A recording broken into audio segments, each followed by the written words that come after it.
জুলাই মাসের ১৫ তারিখ থেকে শুরু করে আগস্টের ২৭ তারিখ পর্যন্ত এই কয়েকদিন আসলে একদমই বাসায় থাকতাম। দেশের যেরকম পরিস্থিতি ছিল একের পর একটা সমস্যা হয়ে যাচ্ছিল। মোটামুটি একটু দেশের অবস্থা ঠিক হতে না হতেই বন্যা পরিস্থিতি আবার আমাদের সামনে চলে আসলো। সব মিলিয়ে মনের অবস্থা তেমন একটা ভালো ছিল না।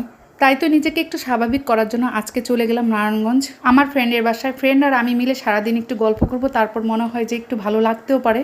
আসসালামু আলাইকুম এভরিওয়ান, তোমরা সবাই কেমন আছো? মাহমুদাস ডেইলি ব্লগের পেজ থেকে আমি মাহমুদা চলে আসলাম নতুন একটা ভিডিও নিয়ে। চলে আসছি আমি আমার ফ্রেন্ডের বাসায়, আর আসার সময় অনেক কিছু শপিং করে নিয়ে আসছিলাম। আর হ্যাঁ, তোমরা অনেকেই ভাবতে পারো দেশের এই পরিস্থিতিতে মন মানসিকতা যেহেতু ভালো না, তাহলে এত শপিং করে কেন গিয়েছি। এই জিনিসগুলো কিন্তু সেই 2 মাস আগে কিনে রেখেছিলাম।